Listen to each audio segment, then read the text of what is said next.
pupuntahan natin yung mas komplikadong arena, yung social media. Example, I suppose medyo bothered itong chamber siguro sa paglaganap ng fake news. At kung pag-uusapan naman natin yung fake news, let's be frank about this. Galing yan sa mga DPS, ang tindi ng propaganda. Ngayon, in a Matindi. scenario na, kasi pwede naman gawin ng lawyer, hindi po ba? Hindi naman magpa-interview publicly outside of the court yung lawyer or kung sino man. Walang kinalaman yung defense counsel.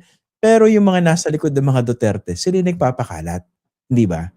I mean, yung ganun, paano maano yun? Paano mahahandle yun ng korte? Tama ka dyan, Christian, sa observation na yan. In fact, Christian, talagang experience lang to.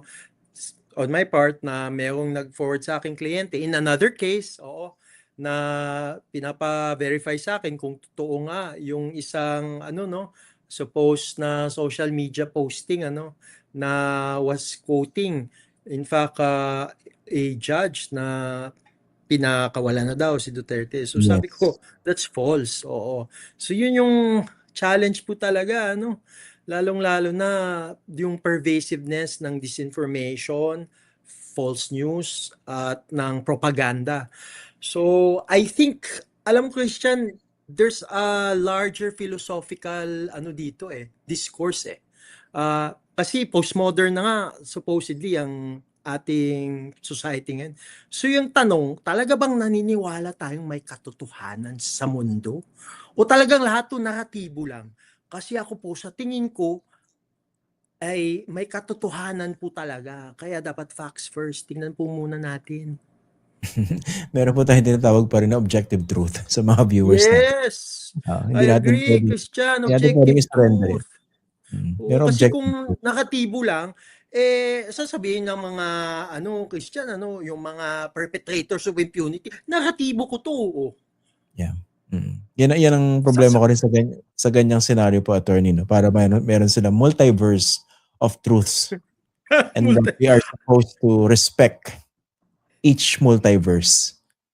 Ganito, Christian, binaliktad ko na, kasi alam mo naman siguro na free speech advocate din ako, Parang binaliktad kasi natin palagi natin sinabi, I respect your opinion. Hindi, you don't need to respect the other person's opinion. You have to engage with the other person's opinion, but you should respect that other person's personhood. Yun yung respetuhin na. Huwag nating baliktarin na I respect your opinion, pero talagang ad hominem, personalan. Hindi, respect the person and engage the opinion. Parang ganito po yan. Pag sinabi ng kausap natin na 1 + 1 = 17. Ayun! Naalala mo, Christian, meron yan sa 1984, George Orwell, di ba? The classic. Oo. I just forget. Ano ba yun? Sa Big Brother.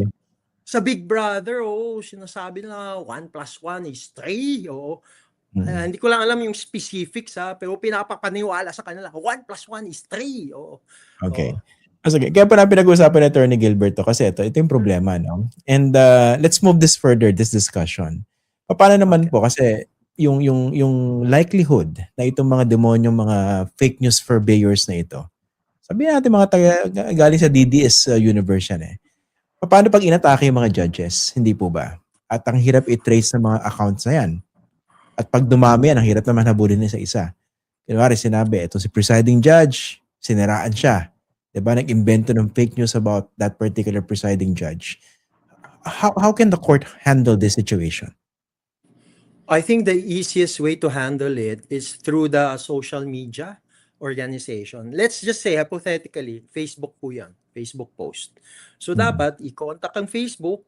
In fact, hindi na kailangan ko, na lang dyan, i-report, na una, it violates the community standards of Facebook.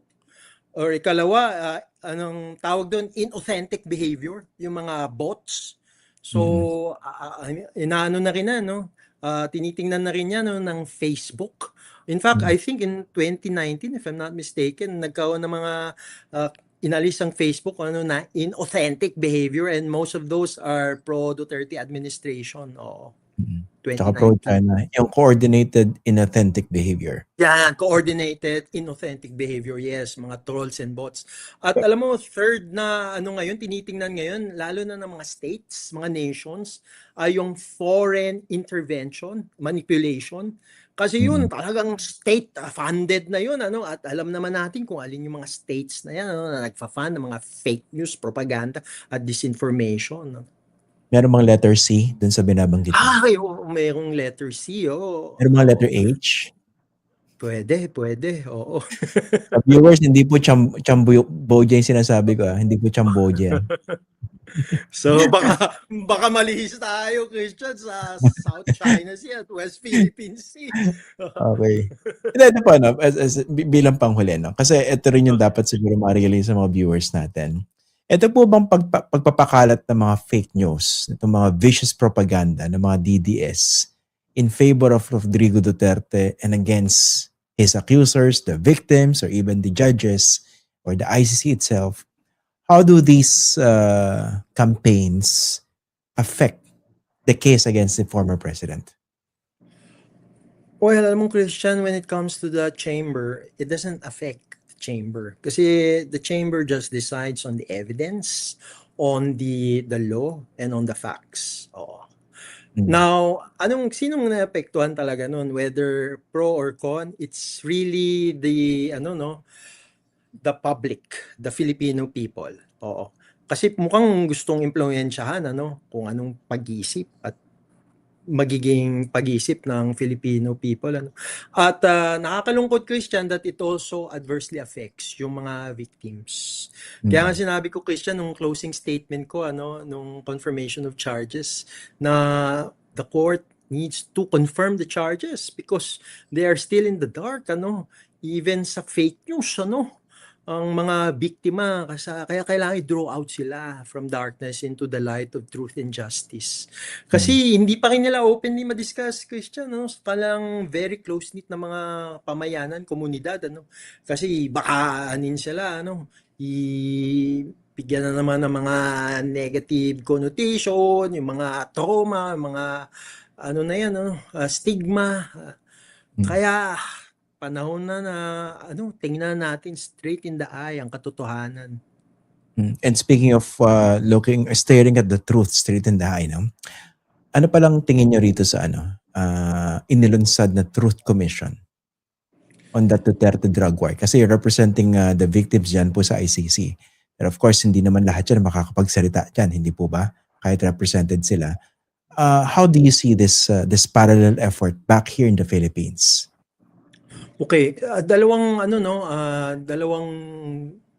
views ko dyan. Number one, mainam po siya, lalong-lalo na po sa mga biktima pong hindi siya pasok sa sakop ng ICC. Alam naman po natin na ang pwede lang po maging victim participant sa ICC ay yung sakop po sa tinatawag na temporal jurisdiction.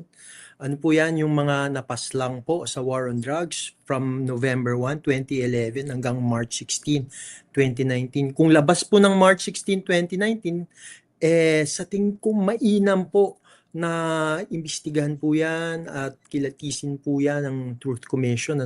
Ikalawa din po, ang ICC kasi, ang kanya talagang pinupuntirya yung mga high-level perpetrators. Kaya nga si Mr. Duterte ay accused as one of the co-perpetrators. Ngunit doon po sa physical perpetrator, yung low-level perpetrator, yung siya mo mismong pinaslang, hindi po yan sakop ng ICC. Kaya ito po yung pwedeng maging puwang po ng Truth Commission. At Christian, bonus na rin, dagdagan ko na, ikatatlo, mahalaga din na magkaroon po ng historical record na talagang may nangyari pong war on drugs, totoong tao po, mga pinaslang, mga totoong mahal sa buhay po nila, ang ngayon na agabyado at talagang tinatamasa pa rin yung stigma, at ikatatlo, talagang dapat i-condemn po natin yung nangyaring dilubyong war on drugs pong yun.